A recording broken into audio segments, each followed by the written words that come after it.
The war had lasted 20 years, and Kang Ji-won was tired of killing. He stood in the briefing room of the Terran Coalition headquarters, staring at the faces of people who would decide his fate. Ambassador Hai-jin sat at the head of the table, her expression unreadable. General Tyan paced behind her, his weathered face twisted in disgust. "They want you to marry their queen," Hai-jin said simply. "Queen Nalira of the Valkyrish Empire." Ji-won blinked. Of all the things he expected to hear today, this was not one of them. "I'm sorry, what?" "A marriage alliance," Hai-jin continued. "The Valkyrish have proposed it as the ultimate symbol of peace between our civilizations. They specifically requested you. Why me?" Ji-won asked, though he suspected he knew the answer. "Because you saved the Valkyrish refugee ship during the Battle of Proxima," General Tyan said, his voice dripping with contempt. "Because their people see you as some kind of hero. Because you're the only human soldier they trust." Ji-won remembered that day. The refugee ship had been caught in the crossfire, its engines failing.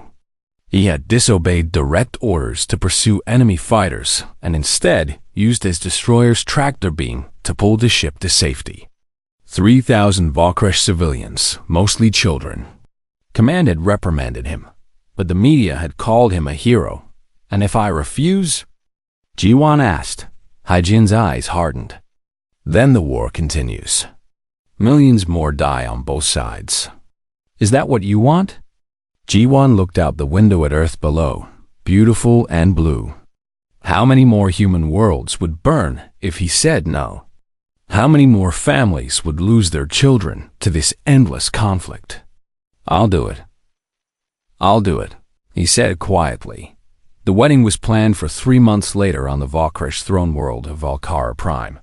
Ji-won spent those months learning everything he could about Valkyrish culture. Their customs, their language. It was harder than any military training he had endured.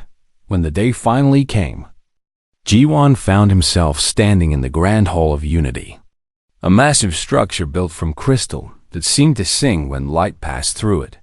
Thousands of beings from both civilizations watched, their images broadcast across 100 worlds. Then she entered, and Ji-won forgot how to breathe. Queen Nalira was not what he expected. She moved with fluid grace, her violet skin seeming to shimmer in the light. Crystalline horns curved back from her temples, and her eyes were the color of amber. She wore robes that combined Valkyrish tradition with human elements, a gesture of unity that was not lost on anyone watching. She approached the altar where Ji-won stood in his formal military uniform, modified with Valkyrish symbols of peace.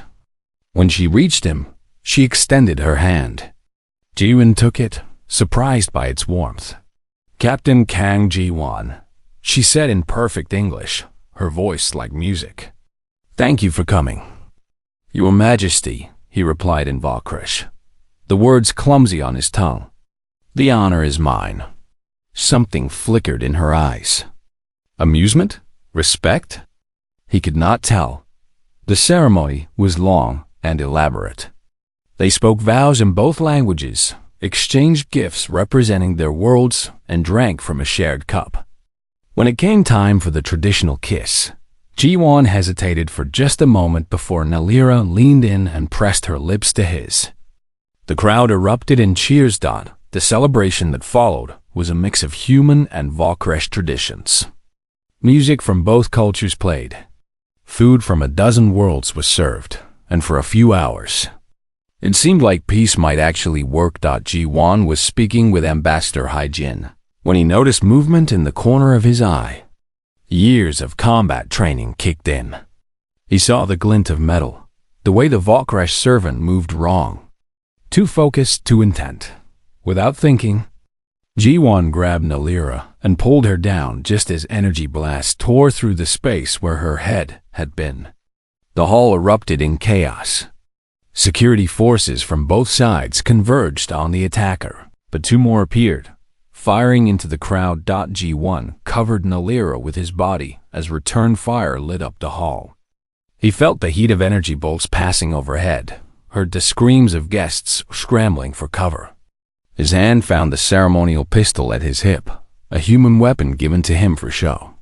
He drew it and fired 3 precise shots, dropping one of the attackers. Valkyresh guards tackled the other 2. The entire attack lasted less than 30 seconds, but 3 people were dead and a dozen wounded. When the immediate danger passed, Jiwan looked down at Nalira. She stared up at him with those amber eyes, and he realized he was still lying on top of her. "Sorry," he said, quickly moving away. "Don't be," she replied, rising gracefully to her feet. "You just saved my life." Later that night, after the investigations began and the guests had been evacuated, Jiwan found himself alone with Nalira in the royal quarters. The rooms were enormous, decorated in a style that tried to blend human and Valkyresh aesthetics, but mostly just looked confused. "You didn't have to do that," Nalira said. She had changed from her ceremonial robes into something simpler, though still elegant. "Throw yourself on top of me. Your security training should have told you to take cover first." "Instinct," Jiwan said. "I've lost too many people in this war. I wasn't going to lose anyone else." Nalira studied him for a long moment. "They told me you were different from other human soldiers, that you saw us as people, not just enemies. I did not believe it until now. And you?" Jiwan asked. "Why did you really propose this marriage?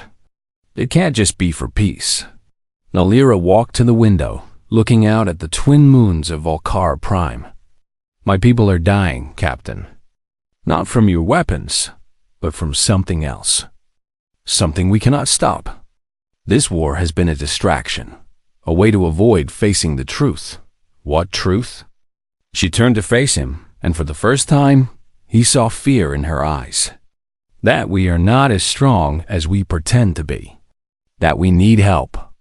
That we need humanity." Jiwan wanted to ask more, but Nalira raised a hand. "Not tonight. Tonight we are supposed to be celebrating our union. Tomorrow we can discuss the darkness that comes." They stood in awkward silence for a moment before Nalira smiled slightly.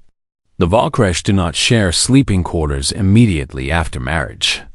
You have rooms prepared down the hall. We have time to know each other before we are expected to be close." Jiwan felt relief wash over him. "Thank you." "But Jiwan," she said, using his first name for the first time, "thank you for today, for saving me, for agreeing to this, for giving peace a chance." As Jiwan left for his quarters, he could not shake the feeling that he had just stepped into something far bigger and more dangerous than a simple political marriage.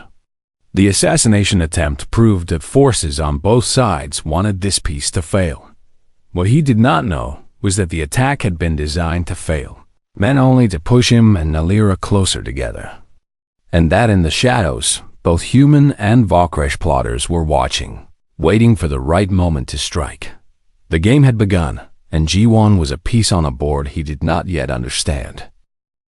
3 months had passed since the wedding, and Jiwan was still trying to understand his new life. The palace was a maze of corridors and chambers, each more elaborate than the last. He spent his mornings learning Valkyresh politics, his afternoons in diplomatic meetings, and his evenings with Nalira, slowly building something that resembled friendship. She was different than he expected. Smart, calculating, but also kind in ways that surprised him. She asked about Earth, about his family, about the small things he missed. In return, she told him about Volcara Prime, about the stars she had visited, about the weight of ruling an empire that spanned 12 systems. They had not yet shared a bed, though the council was starting to pressure them about producing an heir. The very idea seemed absurd to Jiwan. How could a human and Valkyresh even have children together? "It's not about biology," Nalira explained one evening as they walked through the palace gardens. "It's about symbolism. They want to see us united in every way." "That's ridiculous," Jiwan muttered. Nalira laughed, a sound like wind chimes. Welcome to politics. They were passing by an ancient monument, a pillar covered in strange symbols that predated the Valkresh Empire, when G1 felt something strange. A tingling in his fingers, a pull toward the stone. Without thinking, he reached out and touched it. The pillar lit up. Nalira gasped and stepped back. The symbols glowed with blue light, pulsing in patterns that seemed almost alive. G1 pulled his hand away, and the light faded immediately. What just happened? He asked. Nalira stared at him with wide eyes. That should not be possible. Only those with Valkresh blood can activate the old technology. Even then, very few can do it. Before G1 could respond, his communication device buzzed. A message from his sister, Selman, marked urgent and encrypted. He excused himself and went to his private quarters to read it. What he found made his blood run cold. Selman was an intelligence officer in the Terran military. Her message contained classified files about something called the Prometheus Protocol. It was a secret project designed to weaponize human soldiers, enhancing them with technology reverse-engineered from Valkresh captures. But the files suggested something more disturbing. They mentioned ancient sites, precursor technology, and genetic compatibility. The same day, G1 received another message, this one from Dr. Minjay, a human scientist he had never heard of. The message asked for a private meeting.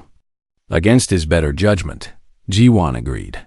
They met in a secured room deep in the palace.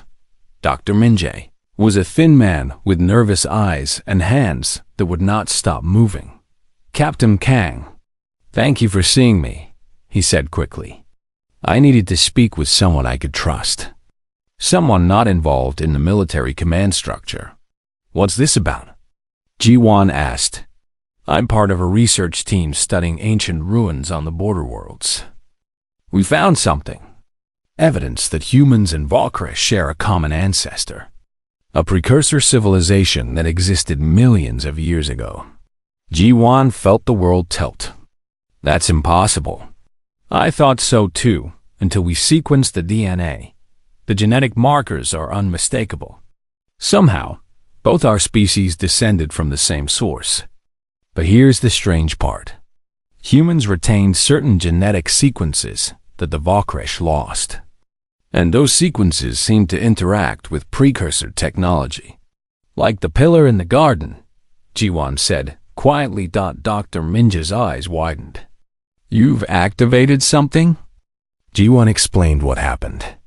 The scientist pulled out a tablet and began typing furiously. This changes everything, Dr. Minjay said. If humans can interface with precursor technology, then both our governments have been looking for the wrong solution to the wrong problem. Before G1 could ask what that meant, alarms blared throughout the palace. His security detail burst through the door, weapons drawn. Sir, we need to move you immediately, the lead guard said. There's been an incident in the noble quarter. G1 found Nalira in the throne room, surrounded by her own guards. Lord Kevrix, one of the most powerful nobles in the empire, stood before her, his face twisted in anger. You bring this human into our most sacred spaces, Kevrix snarled. You allow him to touch our ancient heritage. This marriage was supposed to bring peace, not contamination. Careful, Lord Kevrix, Nalira said, her voice cold as ice. You speak of contamination while plotting treason. Kevrix laughed. Treason? I am trying to save our empire from your foolishness. The council will hear of this. After Kevrix left, Nalira dismissed everyone except G1.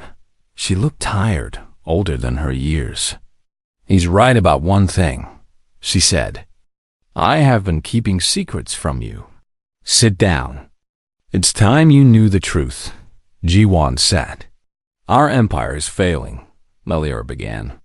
Not from war, not from economics, but from the very technology that made us powerful. All of our advanced systems are built on precursor technology we found thousands of years ago. We learned to use it, but we never truly understood it. And now it's breaking down. Our ships are failing. Our life support systems are becoming unstable. Our medical technology is killing as many as it saves. Why not just build new technology? Start over?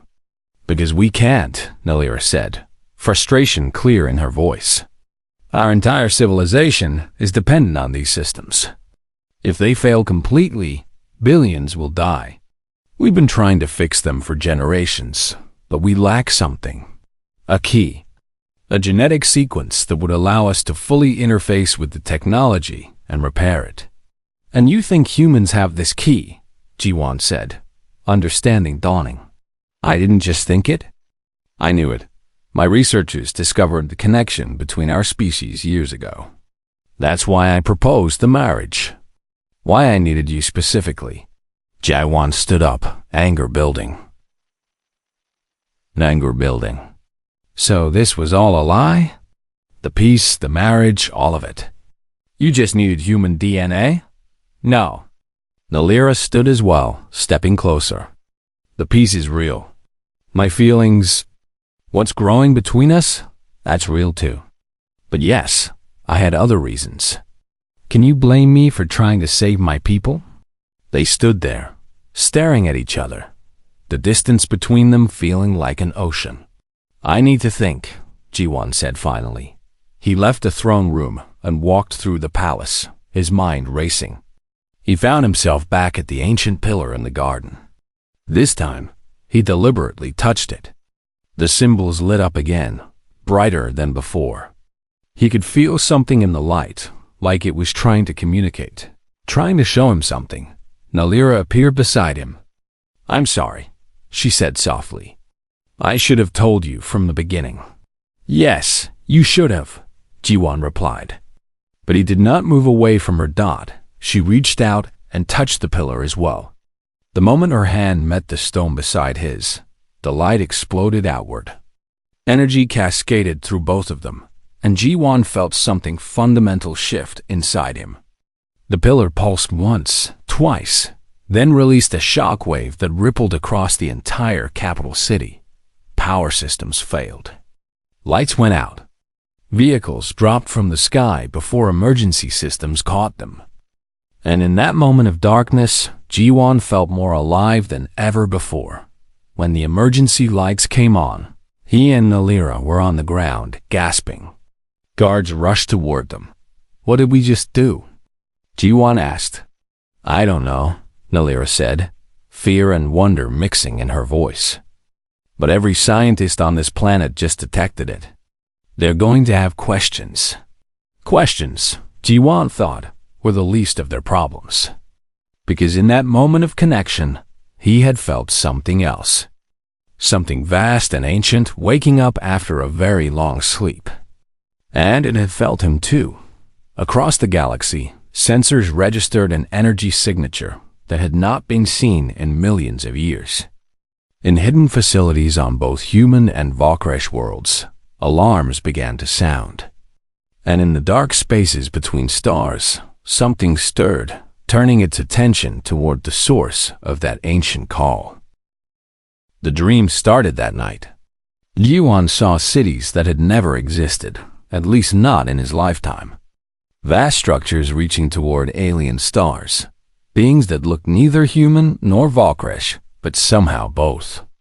And always, there was a voice, speaking in a language he should not understand, but somehow did. The cycle continues. The key has turned. Wake up. He jolted awake, covered in sweat. The room was dark, except for a faint blue glow. It took him a moment to realize the glow came from his own hands. As he watched, the light faded, sinking back into his skin. Nalira had moved him to a secured medical wing after the incident. Doctors from both species ran tests, took samples, scanned him with every piece of equipment they had. The results confused everyone. His genetic code was changing, rewriting itself in ways that should have killed him but instead seemed to be making him stronger. On the third day, a new visitor arrived. High Priestess Dai was the leader of an ancient human order that most people thought was just mythology. She was old, her hair white as snow, but her eyes were sharp and knowing. "Captain Kang," she said, entering his room without asking permission. "We need to talk about what you are becoming." "And what is that?"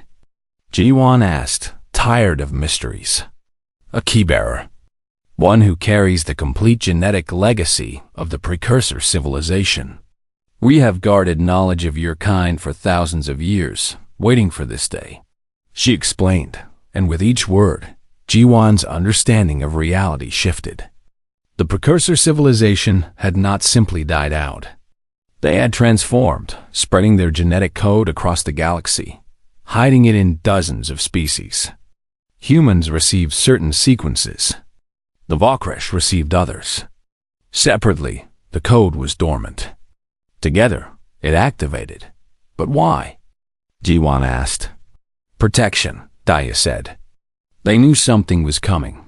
Something that destroyed them once before. They scattered themselves across the stars, hoping that one day, their children would reunite and face what they could not." "The Devourer," a new voice said. Everyone turned to see. Nalira entering with someone who looked like a Valkyresh, but moved with an unnatural precision. The being's eyes glowed with the same blue light that had come from the pillar. "I am called the Architect," it said. "I am what remains of the precursor civilization. An artificial intelligence designed to guide their children when the time came. And that time is now?" Ji-won asked. "Yes, your awakening has sent a signal across space and time. The Devourer will have felt it. It will come, as it always does, drawn to advanced civilizations like a predator to prey." Before anyone could respond, explosions rocked the palace.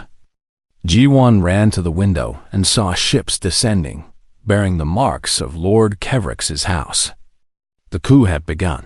"They chose their moment well," Nalira said bitterly. "While we are vulnerable, the medical wing is defensible," one of her guards reported. "But we cannot hold forever." That was when Ji-won felt it again. The power rising inside him, responding to the danger. The air around him began to shimmer. Without understanding how, he knew he could reach out and touch the technology around him, bend it to his will. "Everyone get down," he said. He did not wait to see if they obeyed. He reached out with his mind and felt every electronic system in 100 kilometers. He felt the attacking ships, their engines, their weapons, their life support. And with a thought, he turned them all off. The ships dropped from the sky, emergency systems engaging to cushion their fall. The lights in the palace went out. Every piece of technology simply stopped working. Ji-won collapsed, his nose bleeding, his head pounding. But they were safe, at least for the moment. "Incredible," the architect said. "You instinctively created an electromagnetic pulse, targeted specifically at artificial systems. The precursors would be proud. I could have killed everyone in those ships," Ji-won said, horrified. "But you did not," Nalira said, kneeling beside him. "You chose to disable, not destroy. That is what makes you different." The moment of peace did not last. More ships appeared on the horizon, these bearing Terran military markings. Commander Sunjin's voice came through on a communication device that somehow still worked. "Captain Kang, by order of the Terran Coalition, you are to surrender yourself immediately. You have become a strategic asset that cannot be allowed to fall into enemy hands." "They're not my enemies," Ji-won said. "You have 10 minutes to comply," Sungjin replied. Nalira stood, her face hard. "My fleet is mobilizing. They will not take you." "This is exactly what Kevrix wanted," Dai said. "To turn humanity and the Valkyresh against each other again. To prevent what must happen." "And what must happen?" Ji-won asked. The architect stepped forward. "You must complete your transformation. Become what the precursors intended. A bridge between species, a warrior capable of standing against the Devourer. But the process will change you forever. You may lose what makes you human." Ji-won looked at Nalira, seeing the fear in her eyes. Fear for him, for her people, for the future. If I do this, can I stop what's coming? Perhaps, the architect said. The precursors believed so, but they also believed it would require more than one key-bearer. They believed it would require unity between all their children. Then we do it together, Nalira said. There must be a way. There is, Daya said. An ancient Valkresh ritual. A life bonding. Your genetics are already compatible. If you link your life force to his during the transformation, it will stabilize the process. But you will be bound forever. His pain will be yours. His death will be yours. I don't care, Nalira said immediately. Jiwan stared at her. They had known each other for only months. This was supposed to be a political marriage, nothing more. But somewhere along the way, it had become real. Are you sure? He asked. I'm sure, she said, taking his hand. The ritual took an hour to prepare. Daiju symbols on the floor and a mixture of human and Valkresh script. The architect provided components that should not have existed. Pieces of precursor technology pulled from hidden vaults. Outside, the two armies faced each other. Kevrix's remaining forces had joined with elements of the Valkresh military who opposed the Queen. The Terran fleet had taken position in orbit. Everyone was waiting for the other side to make the first move. Inside the medical wing, Jiwan and Nalira stood in the center of the circle of symbols. Dai began to chant in an ancient language. The architect placed its hands on both their shoulders. This will hurt, it warned. Pain was an understatement. Jiwan felt his body tear apart and rebuild itself at the cellular level. He felt Nalira's presence flood into his mind, her memories, her feelings, her very essence mixing with his own. He saw her life, her struggles, her doubts. And she saw his. The energy built higher and higher, blue light filling the room, spilling out the windows. Both armies stopped, staring at the palace as it began to glow like a small sun. When it finally ended, Jiwan stood changed. His skin had taken on a faint shimmer, neither fully human nor Valkresh, but something new. His eyes glowed with subtle light, and he could feel Nalira beside him, not just physically, but in his mind, his soul. They were separate, but also one. How do you feel? Dai asked. Jiwan flexed his hands. Feeling power coursed through him that could reshape matter, create shields, even bend space itself. But he also felt the weight of it, the responsibility. Like I can save the galaxy, he said, or destroy it. Let us hope you choose wisely, the architect said. The walls exploded inward. Commander Sung Jin stood there with a full strike team, weapons ready. Stand down, Captain, he said. Don't make this harder than it needs to be. At the same moment, Lord Kevrix's forces breached from the other side. Jiwan stood between two armies, Nalira at his side, and raised his hand. No more, he said, his voice echoing with power. The war ends now. Energy rippled from his body, not violent but undeniable. Every weapon in the room simply fell apart, breaking down to base components. Soldiers stumbled back, feeling the raw power washing over them. I am not a weapon for you to use, Jiwan said. Either of you. Something is coming that will end us all if we don't unite. You can choose to fight each other and die, or you can choose to stand together and live. Sung Jin and Kevrix stared at him, seeing something that was no longer quite human. No longer entirely alien. In that moment, alarms began blaring across every ship, every station, every outpost in the sector. Sensors had detected something at the edge of the system. Something vast. Something hungry. The images from the outer sensors were impossible to process. The thing at the edge of the system was not a ship, not a station, not anything that should exist. It was a wound in space itself, darkness so complete that it seemed to devour even light. And it was moving toward them. The devourer, the architect said. its artificial voice carrying a note of something that might have been fear. "It has found you faster than predicted." Admiral Yunji's face appeared on every screen in the palace. The Terran fleet commander looked like she had aged 10 years in the past hour. "All vessels, this is Admiral Yunji. We are detecting an unknown object approaching at speeds that violate our understanding of physics. It has already consumed the mining colony at Sector 7-9. 15,000 people. Gone in seconds." Ji-Wan watched the recordings. The colony had simply ceased to exist, pulled into the darkness like water down a drain. No explosion, no debris, nothing. Just absolute consumption. How do we fight something like that? Commander Sung-Jin asked. His extraction mission forgotten, he stood beside Lord Kevrix, both men staring at the screens in horror. "You cannot fight it," the architect replied. "The precursors tried. They threw entire fleets at it. They used weapons that could crack planets. Nothing worked.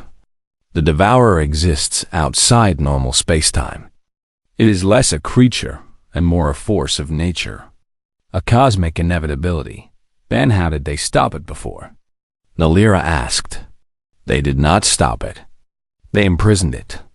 They created a cage woven from the very fabric of reality itself, powered by the combined life force of billions of precursor beings. They sacrificed themselves to seal it away. And now it's free," Ji-Wan said. "Yes, time eroded the prison. And your awakening acted as a beacon, showing it where to find new prey." Ji-Wan felt sick. This was his fault. His power had called this thing here. Nalira's hand found his, and through their bond, he felt her thoughts. Not blame, not anger, just fierce determination. "If the precursors could cage it, then we can too," she said. "The precursors numbered in the trillions," the architect said. "And they had millennia to prepare.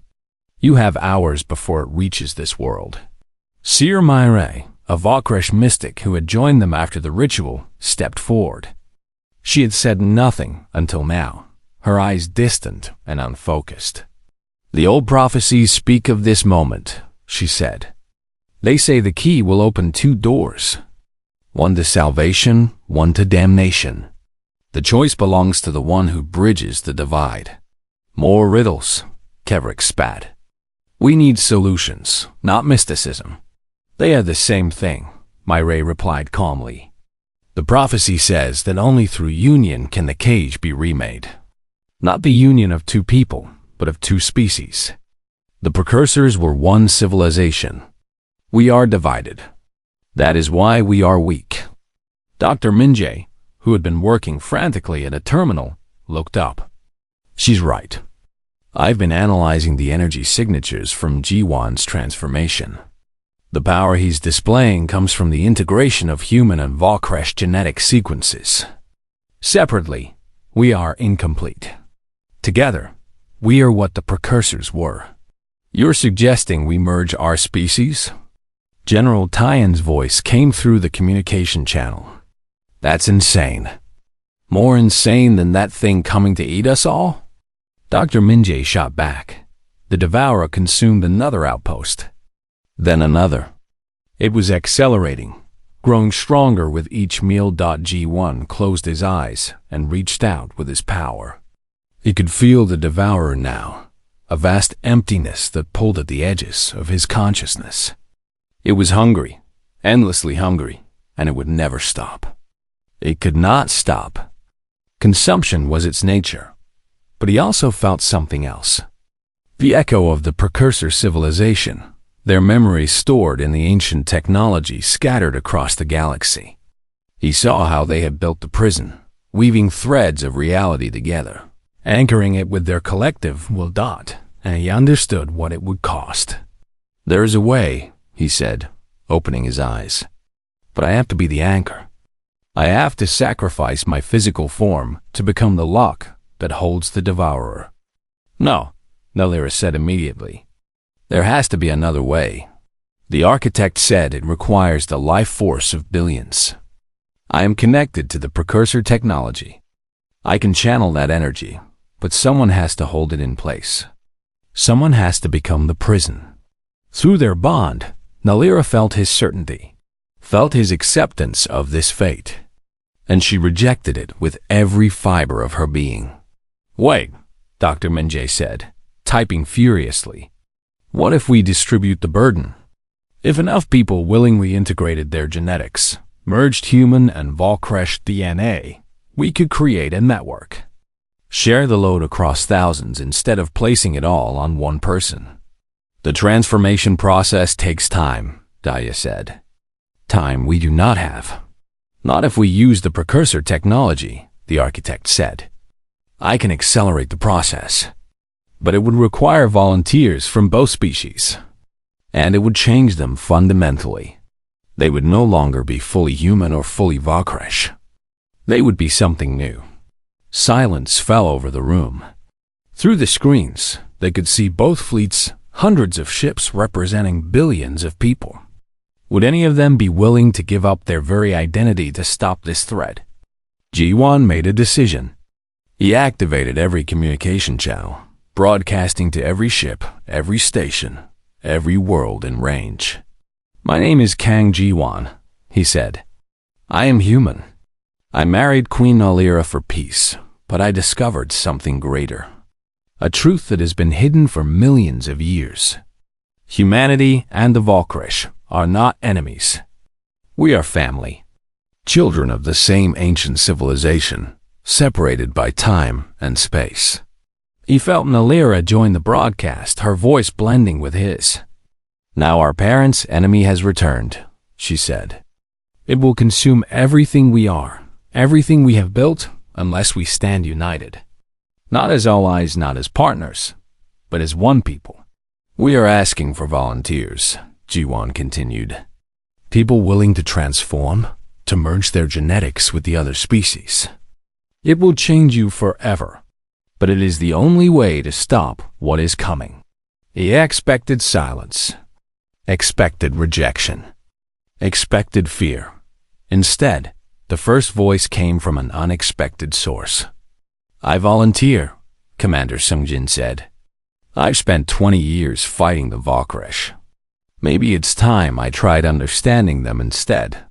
"And I," Lord Kevrick said, shocking everyone. "I opposed this marriage because I feared change. But I see now that change is the only path to survival." More voices joined. Ambassador Haijin, General Taiyan, soldiers from both sides, scientists, engineers, ordinary people who had lost everything to the war and were willing to risk even more for peace. Within an hour, they had thousands of volunteers. The architect began the process, using every piece of precursor technology on the planet. The transformation chambers glowed with blue light as human and Volkresh DNA merged, creating something that had not existed since the precursors themselves. Ji-Wan watched through his connection to the technology, feeling each transformation, each new consciousness joining the network.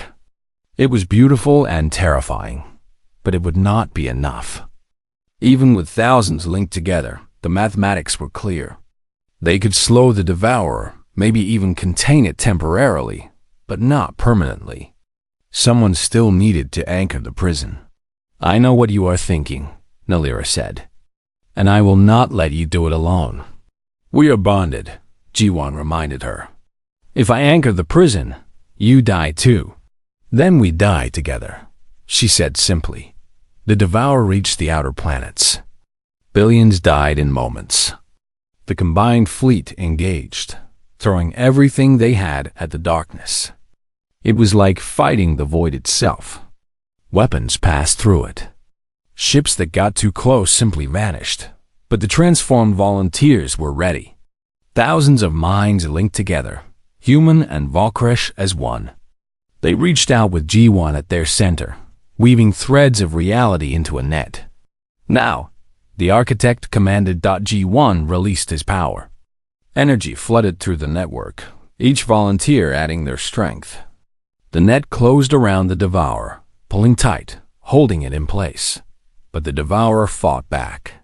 It thrashed against the prison, tearing at the fabric of space itself. Ji-won felt every attack like a physical blow.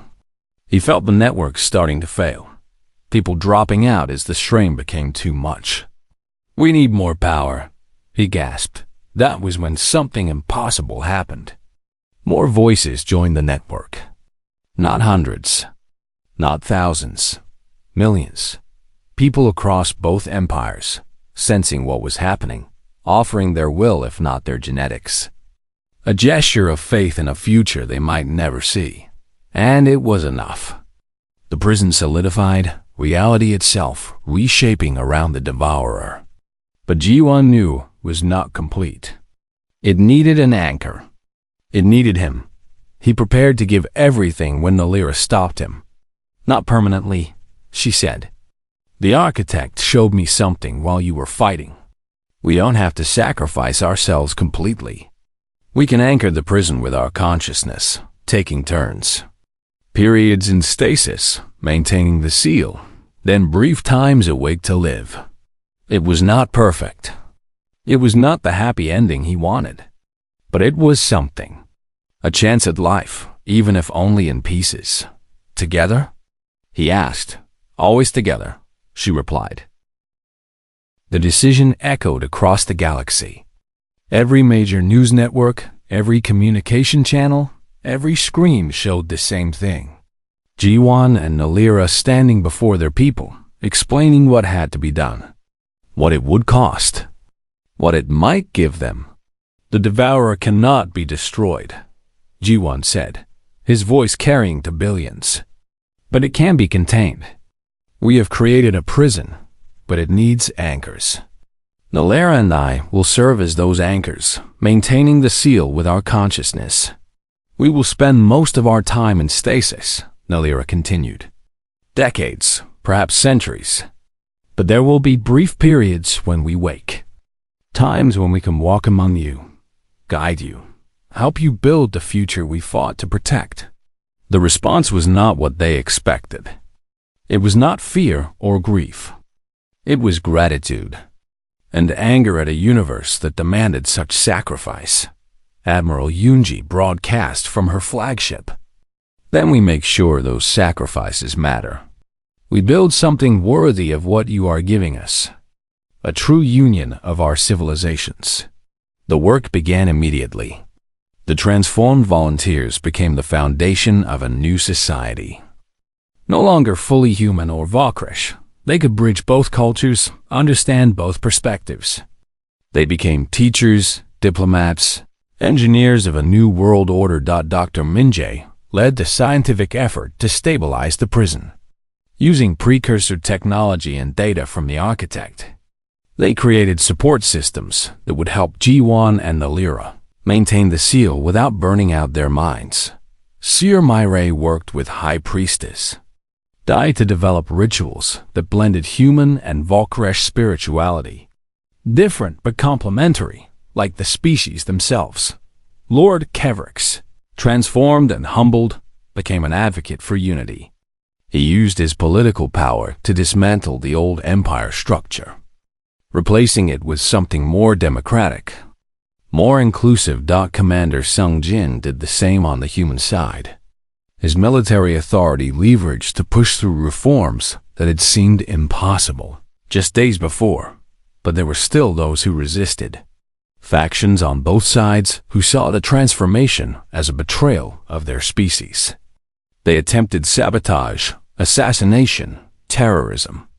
Each time, they were stopped by the new hybrid security forces who could anticipate threats from both human and Valkyrish perspectives. 3 months after the Devourer's capture, the first hybrid child was born. Not from a transformed volunteer, but from a natural union between a human and Valkyrish who had fallen in love during the crisis. The medical team had not thought it possible, but life found a way. The child was healthy, beautiful, a perfect blend of both species.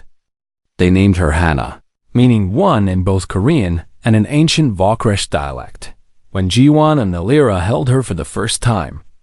They knew what they were fighting for. "She will never know a galaxy at war," Nalira whispered. "She will never know a galaxy divided," Jiwan added. But the time for their first stasis was approaching. The prison was stable but required constant maintenance. They had perhaps a week before they needed to sleep. They spent it saying goodbye, meeting with leaders from both civilizations, recording messages for the future, making love for the first time since their bonding, finding comfort and connection in physical union that matched their mental bond. On the last day, they stood before the stasis chamber. It was built into an ancient precursor facility that the architect had revealed, deep beneath the surface of a neutral world renamed Unity Prime. The facility would protect them, maintain them, and periodically wake them when the galaxy needed guidance or when the prison required adjustment. "How long until the first waking?" Nalira asked the architect. 50 years, it replied. Then longer periods as the prison stabilizes. Eventually, you may sleep for centuries between wakings. "And will we age?" Jiwan asked. "Only during your waking periods. You could potentially live for thousands of years, watching civilization evolve in discrete jumps." It sounded lonely, but through their bond, Jiwan felt Nalira's determination. They would face it together. Ambassador Haijin was there for the farewell, tears streaming down her face. "I am so proud of you," she told Jiwan. "You saved us all." "We all saved each other," he replied.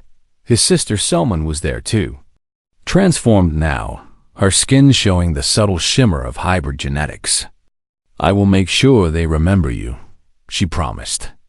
"Both of you. Not as legends, but as the people you really are." General Tyan, also transformed, saluted. "Sleep well, Captain.